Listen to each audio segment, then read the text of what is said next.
Syederlun sebanyak 6 kecamatan dan 13 kampung di Aceh Timur terendam banjir akibat hujan deras yang terjadi beberapa hari Senin 25 Desember 2023.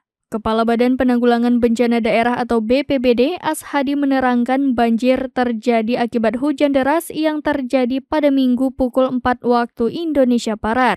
Adapun 5 kecamatan yang terdampak banjir meliputi Kecamatan Pantai Bidari terdiri dari Gampong Pantai Labu Blang Senong, Sahraja.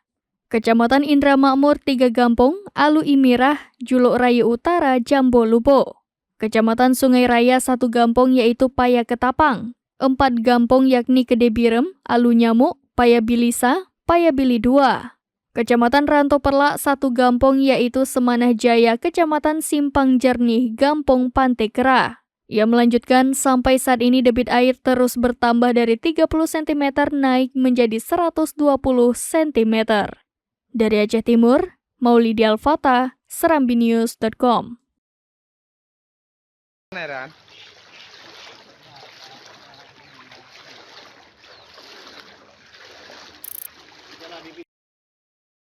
Download Tribun X sekarang, menghadirkan lokal menjadi Indonesia.